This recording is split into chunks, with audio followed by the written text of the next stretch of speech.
Come in. I'm sorry, Mr. Wagner. I didn't mean to disturb you. Oh, you never disturb me. What is it, Judy? Well, I thought I'd consult you before ordering the supplies. If we need them, get them regardless of cost. Those unfortunate souls depend upon us. We must not fear them. I thought you'd see it that way. I'll attend to it at once.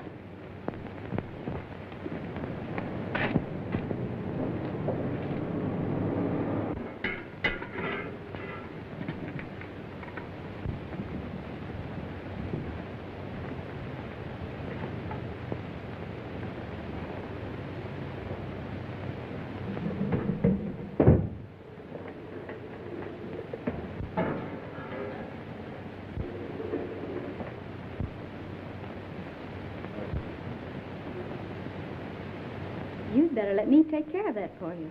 I can take care of it. It might become infected. Let me clean and bandage it for you. Oh, don't worry. I won't hurt you. Right this way.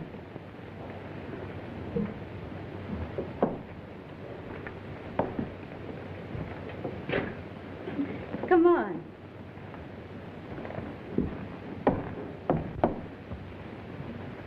Now, if you'll just sit down here, I'll fix you up right away.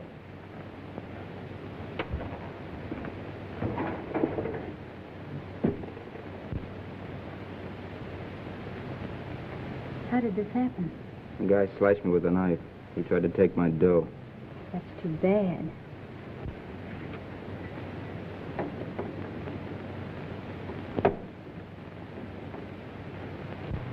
This will sting just a little bit. There, that didn't hurt much, did it? It don't hurt at all, lady. Very well. Let me know when he gets here.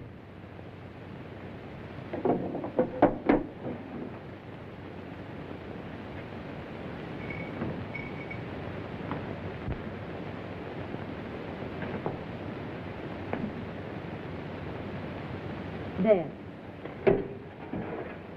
There's some nice hot soup out there. That is, if you care for any. Thanks.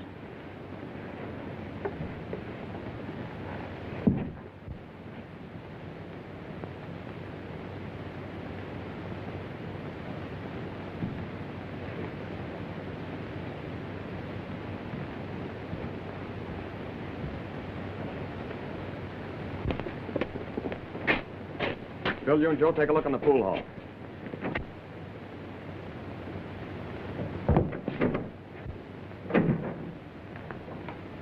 Yes? What can I do for you? Keep your mouth shut. Well, if it isn't Frankie Mills. It's too bad you recognize me, mister. What's the matter? Are the police after you? Yeah. And you better not do anything to upset this baby. Don't worry. I will not betray you.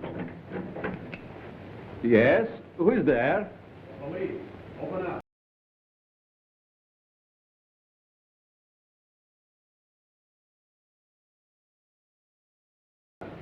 Just a moment, please. You're safe inside here.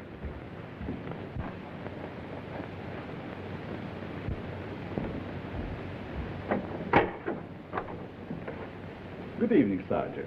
You make a habit of keeping this door locked? Oh, just a precaution. You see, otherwise my guests would be all over the place.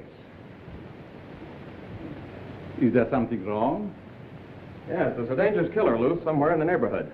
Really? We've got orders to search all these Bowery places.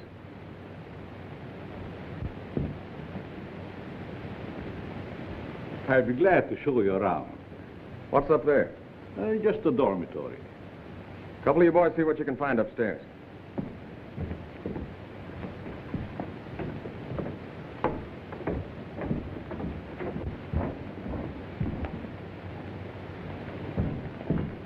Is there anything wrong? Yes, the police is looking for someone and thought he might be hiding here. He's a young fellow by the name of Frankie Mills. About 23 years old, medium height and dark hair. Baby face. Why, a man of that description was here a few minutes ago. He was? Are you sure? I'm positive. I bandaged his injured wrist. Where did he go? Well, if he isn't out there, I guess he must have gone. Thank you. No sign of him up there. You folks keep your eyes open. If you see him again, notify police headquarters immediately. Certainly. I'd be happy to cooperate with the police. All right, boys.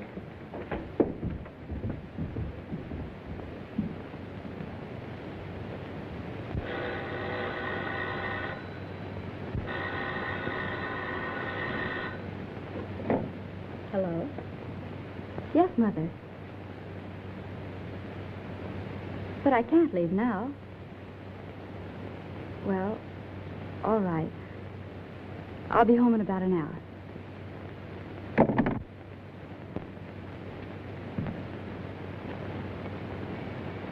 You can relax now. Your friends are gone. Who are you? What are you soft-soaping me for? Because I have a proposition that I think you will like. Let's hear it.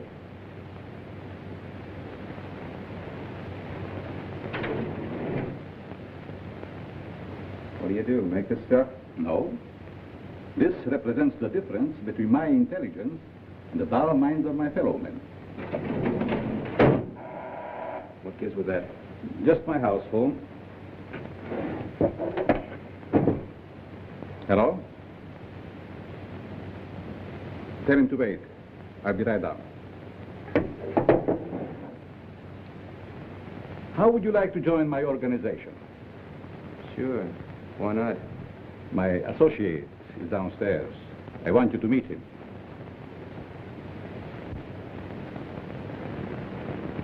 Hello.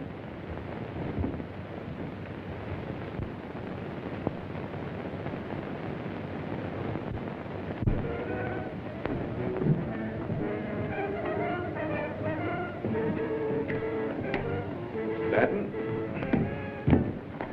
I want you to meet Frankie Mills. Frankie Mills, huh? No wonder the neighborhood is full of cops. This is my janitor. What's the matter with him? He's afraid of you, naturally. The way I like it. What are you afraid of? Don't get gay, kid, just because you're handy with the heater. It seems we all have our little fears. All but you, Frankie. You wouldn't believe it, Stratton, but I am afraid of you. That's a hunt.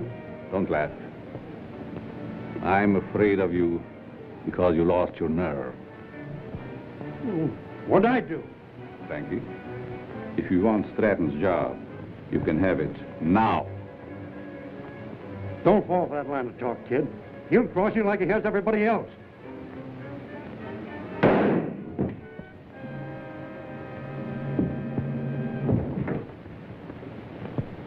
You're not afraid of him now, are you? Good work, Frankie. What are you going to do with the stick? You shall see.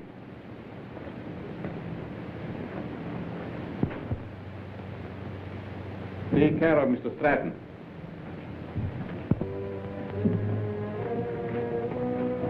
Dormitory of the dead. I never saw a guy with more angles.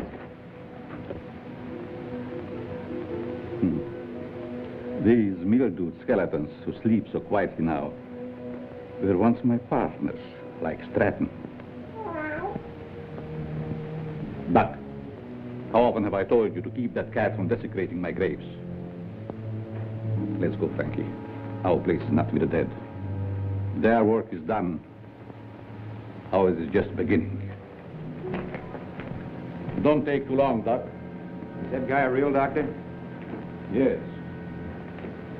Once he was a great doctor. Now he's just a human derelict.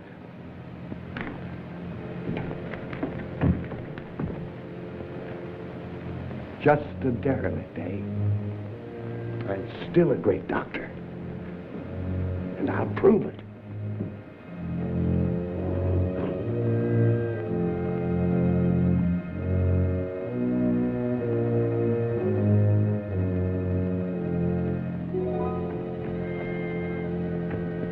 I will save you, Stratton. Save you from the dead. Then you'll belong to me. Oh, please, Richard. He'll be home any moment now. Always late. Why can't she be on time just once? But you know Judy's time is not her own these days. Mrs. Malvern, when are you going to put a stop to all this? Why can't you stay away from that place? Well, after all, Richard, you're the one that can make her understand. You think so? Have it out with her. I'm certain you can prove to her which is more important, you or that, Carl, or whatever his name is, who runs that awful place on the Bowery.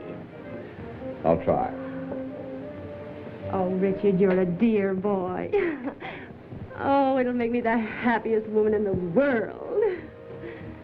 Well, how's cozy? Judy. Maybe I'd better leave. Judy, I want to talk to you. And I suppose Mother will be the interpreter. Judy Malvern, what's come over you? Richard has been waiting patiently for over an hour to see you. Of course, what is it? Good night, Mom. Sit down, Arlie. Won't you please sit down? Oh, this won't take very long. Now, what have you to tell me that's so important? Judy, I want you to give up that silly job.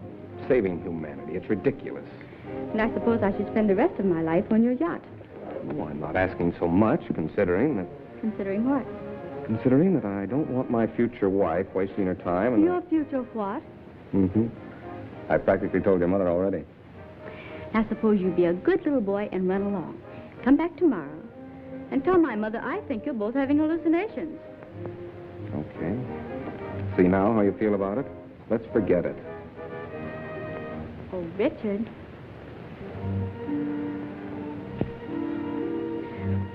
I'm sorry. I didn't mean that. I guess it's just because I'm so tired. That's just it. You stop working down at that mission and take stock of yourself. Judy, do you realize you've given up your friends, your social life, everything? For what? For the opportunity of helping the underprivileged. You should be proud of me for that, Richard. Proud of you? For working in the Bowery? Well, that's no place for a girl like you. And that Wagner who runs the place. And what about him? Well, I'd like to meet him, that's all. You and Mr. Wagner have nothing in common. Nothing, except you. Oh, so that's it. I never thought of that. You see, it's true. I knew there was another reason for you and Carl spending half your nights down there. You've no idea what a mysterious fondness I have for that man. It's no mystery to me. You're infatuated with him. So you found out. Do you really believe that? Sure I do. Go ahead and have all the fun you want. You and your social work.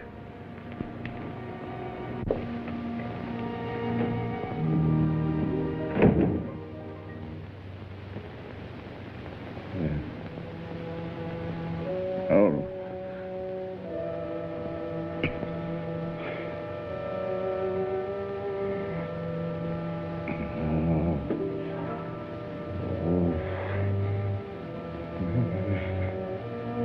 Oh.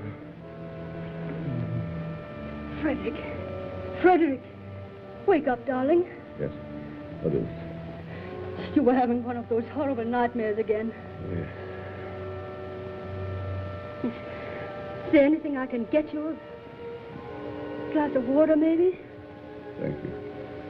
No, go back to bed. You sure? Mm-hmm. Good night. Good night, darling.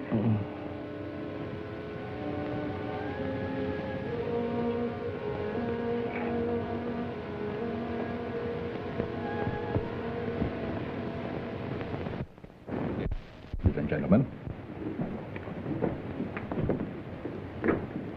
Oh, Professor, Yes?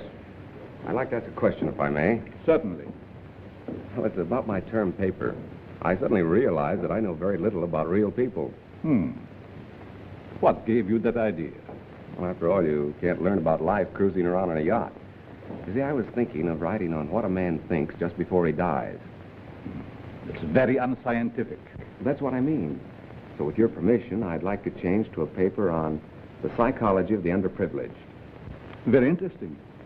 If you feel qualified to handle it, by all means, make that your subject. Thanks a lot, Professor.